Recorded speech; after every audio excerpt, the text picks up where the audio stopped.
Vamos falar de saúde e bem-estar para os pets, é isso mesmo. Vamos entender sobre algumas doenças graves, como a parvovirose canina, a sinomose canina e a micoplasmose felina. Confira aí.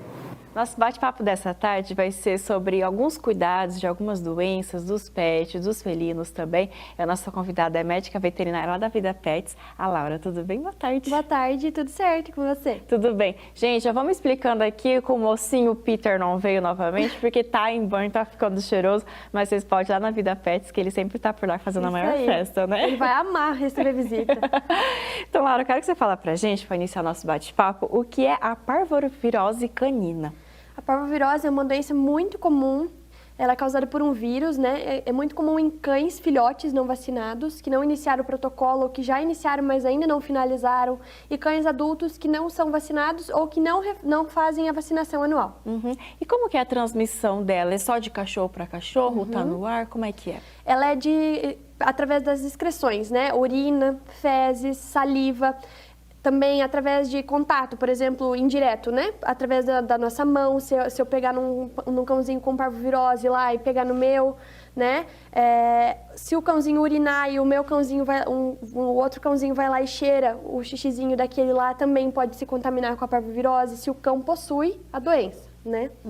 E os sintomas, assim, para os tutores ficarem atentos, eles são bem leves ou cada vez vai piorando? Quando eles têm início, assim, agudo, né? Então, eles iniciam e rapidamente os animais começam a ficar muito debilitados, porque eles têm muita perca de líquido. Então, eles vão ter perda de peso, eles têm perda de apetite, eles têm vômito. Eles iniciam com fezes amolecidas que evoluem para aquosas e depois elas viram fezes com sangue. Então, eles também vão apresentar febre, eles têm dor abdominal. Então, eles param de comer, eles ficam desidratados. É muito rápida a evolução da parvovirose. E o tratamento e o diagnóstico, como que ele é feito? É através de exames de sangue? Como é que é? Geralmente, quando esses pacientinhos eles vão para atendimento, eles já estão um pouquinho mais debilitados. Então, é feito um teste rápido. No consultório mesmo é feito o teste. E testando positivo, esse pacientinho é internado. Né? Tem um internamento específico para esse paciente, é um internamento infeccioso, que ele é isolado, precisa toda uma paramentação para entrar, para manipular esse paciente, tudo é específico para aquele paciente. Então, assim, a gente tem que muito repor tudo que ele está perdendo de líquido, a gente faz medicações para vômitos, para dor, para antibiótico, para evitar com que essas bactérias se vão para outros órgãos, né? Então, a gente faz tudo específico para esse paciente, nos sinais clínicos que ele está apresentando para a gente. A gente estimula a alimentação, suplementação vitamínica também, porque como eles estão há mais de alguns dias sem comer, geralmente, então eles estão debilitados. E esse tratamento, esse internamento é bastante demorado, Laura? Como é que é? Geralmente ele é muito demorado porque é muito grave, né? Geralmente eles já estão com a doença muito evoluída, então eles passam mais alguns dias no internamento para irem para casa 100% bem, comendo com a temperatura normal, já hidratados e recuperados. E a prevenção é com vacina? Como que ela pode ser feita? A prevenção é através da vacinação. Então, quando a gente tem um filhote, fazer o protocolo vacinal completo. E quando adulto, se a gente adotou ou pegou um animalzinho adulto, a gente fazer a vacinação completa também. E a revacinação anual dos animais que já iniciaram o protocolo. Por isso que é muito importante a gente reforçar para os tutores ficarem atentos para essa prevenção, porque vocês viram como a Laura falou, gente, uma série de outras consequências que vai ter, né? O animalzinho vai ficar debilitado, seu coração também vai ficar ali dolorido, enfim, de ver ele naquela situação, então prevenir antes de tudo, né? Isso aí. Eu quero que você fale pra gente, então, agora sobre a sinomose canina. O que ela é? Ela é uma doença também comum em filhotes e adultos não vacinados. Ela causa sinais em sistema nervoso central. Então, esses animais começam com poucos sinais clínicos até sinais mais graves.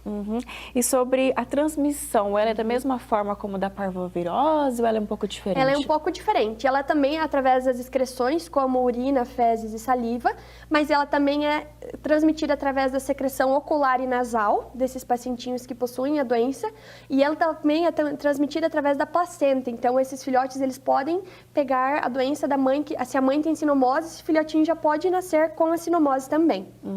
E os sintomas dela, Laura, é mais ou menos parecido? Ela é um pouquinho diferente, mais agressiva? É mais agressiva, então é mais diferente. Essa doença, ela também não tem cura. Então, assim, ela inicia primeiro com sinais no trato gastrointestinal, então eles começam a ter, aí os sinais são um pouquinho parecidos, começam a ter a perda de peso, começam a ter a perda de apetite, podem apresentar vômitos e fezes amolecidas, né, fezes pastosas, aquosas. E agora começam os sinais diferentes, né?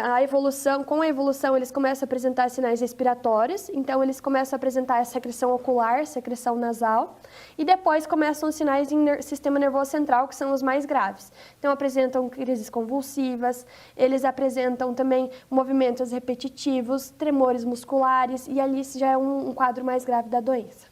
Como você comentou, ela não tem cura, então geralmente ela leva o cão ao óbito, é um tratamento que tem que ser por toda a vida?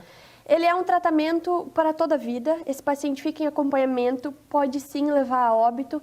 Geralmente, os cães que possuem a sinomose, eles conseguem viver com a doença, né? Como não tem cura, eles vivem com a doença através da gente elevar a imunidade desse paciente.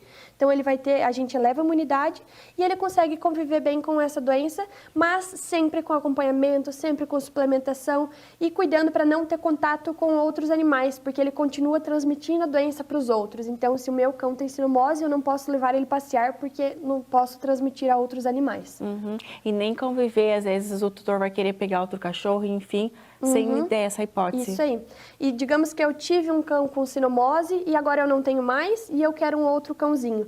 Então eu tenho que desinfeccionar todo o ambiente, né, com um produto específico, porque ela vive muitos anos no ambiente, né, em roupas, móveis, no chão mesmo. Então a gente tem que ter todo um cuidado quando a gente tinha um cãozinho no ambiente com sinomose e a gente vai pegar um novo animalzinho. E Laura, então, inclusive, às vezes quando acontece assim, logo depois do nascimento, de alguns probleminhas, às vezes os filhotinhos começam a apresentar e ficam debilitados e acabam morrendo, geralmente, então, é a sinomose que dá neles? Pode ser, né? Se a mãe tem o histórico de ter tido a sinomose, né? Mas é tudo que a gente tem que investigar a causa, pode ser que seja outra coisa, mas é uma das suspeitas, se os sinais forem parecidos com esse, mas só testando pra gente saber realmente se era ou se é a sinomose. E esse teste, então, é por exame de sangue? Como que ele é feito? É um exame de sangue, tem a forma de teste rápido também, que é quando os sinais estão muito evidentes, a gente faz o teste rápido. Então, ele testando positivo, a gente diagnostica, e se não, existe também o teste laboratorial, que aí eles levam alguns dias a mais para sair, que ele é mais específico. Ele mostra a quantidade de virulência que esse animal tem, se ele tinha alguma imunidade, porque se ele tem vacina, ele teria alguma imunidade também a essa doença. Mas geralmente a gente faz o teste rápido, porque geralmente ele já apresenta algum sinal clínico, porque o tutor já percebeu que tem alguma coisa diferente em casa. E para se proteger, é com a vacina, para proteger esse cão? Isso, protocolo vacinal completo de filhote, adulto, revacinação anual. Também, quando vai passear, não deixar ficar cheirando as fezes de outros animais, aonde o outro fez um xixizinho, não ter o contato com um animal contaminado. Até mesmo quando a gente tem a internação, é interessante sempre ter o isolamento, né, esse internamento infeccioso para esse animal que teve sinomose ou que foi internado com sinomose, ficar separado das doenças que não são virais, né? Porque senão às vezes meu cãozinho tá malzinho, precisa internar. Se ele ficar no mesmo internamento de algum com sinomose, tem o risco de se contaminar. Então é muito interessante também nessa internação ser isolado e separado das outras doenças que elas não são virais, que não são graves assim. E agora tocando no assunto dos gatos, dos tutores de gatos aí, que também esses animais são um exemplo, né? Eu falo, gente, eles são tão independentes, né? Conheço várias pessoas que têm gato, eles são tão na deles, mas também demonstram muito amor e carinho. Eu quero que você fale pra gente sobre a mucosplasmose felina. O que é? A micoplasmose ela é uma doença muito comum em gatos. Ela é causada por uma bactéria e ela é transmitida pela pulga e pelo carrapato através da picada nesses felinos. E como que são as formas, então, que a gente pode falar, assim, de transmissão? Então, é só pelos carrapatos, não transmite, assim, de gato para gato? Não, essa pulga e esse carrapato vão estar contaminados com essa bactéria e quando eles picam o gato, eles transmitem, então, essa bactéria para o gato, né? E eles, então, adquirem a doença dessa forma. E os sinais, assim, que os tutores devem ficar atentos, quais são os principais? A micoplasmose, ela tem 50% dos animais podem não apresentar sinais clínicos e às vezes eles vão fazer um hemograma e lá a gente visualiza uma anemia e outros 50% eles podem apresentar, então, uma perda de apetite, uma perda de peso, eles vão apresentar mucosa pálida ou ictérica, que é a amarelada, né? Uma esplenomegalia, que é o aumento do baço que a gente visualiza no ultrassom. Eles vão ficar mais letárgicos, ou seja, eles vão ficar mais deitadinhos, mais preguiçosos, mais tranquilos. Se eles têm histórico, às vezes, de pulga e carrapato, é algo que a gente deve se atentar também. O contato com outros animais que tinham micoplasmose, às vezes tinha uma pulguinha, picou aquele, picou o seu, é tudo coisas que a gente deve investigar. E o diagnóstico, Laura, geralmente como que ele é feito, que pode ser ocorrido? O diagnóstico a gente também faz com exames laboratoriais, que é o PCR. Ele pode ser feito através do esfregaço sanguíneo, mas ele não é tão específico quanto o laboratorial. O histórico, os sinais clínicos, o hemograma nos auxiliam a chegar num diagnóstico também. Às vezes a gente está com um paciente saudável, a gente faz o hemograma, tem uma anemia. Aí a gente tem que investigar, pode ser que esse paciente tenha uma micoplasmose, né? Ele só não tenha sinal clínico ainda.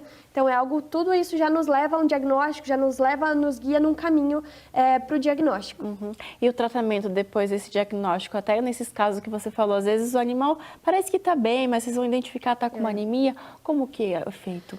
Às vezes é necessário sim fazer o internamento, quando eles estão muito debilitados, quando eles já apresentam uma desidratação, onde é necessário fazer uma fluidoterapia. Como ela causa anemia, se eles estão com uma anemia muito grave, às vezes é necessário até uma transfusão de sangue para esse paciente. Suplementação vitamínica. Como ela é uma bactéria, a gente usa antibiótico para eliminar essa bactéria do organismo desse paciente. A gente tem que fazer todo um suporte para o organismo e para os sinais clínicos que esse paciente está apresentando.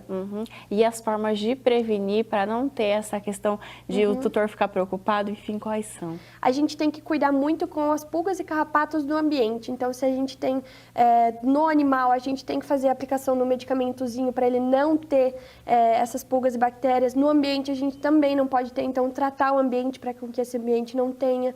Cuidados no passeio, às vezes vai passear, voltou para casa, abre o pelo lá, dá uma olhadinha se às vezes não tem alguma pulga ou carrapato que possa ter pego ali no passeio. São todos os cuidados assim que a gente pode fazer no dia a dia que vai ajudar ele a não adquirir essa doença.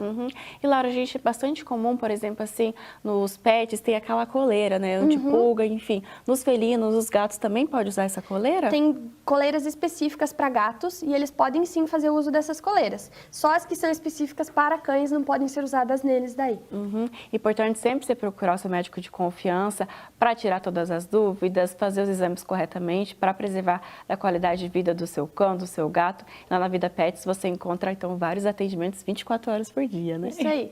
Então, Laura, eu quero que você faça o convite para as pessoas fazerem uma visita, até dar um oi lá pro Peter também. Faça o convite também, então.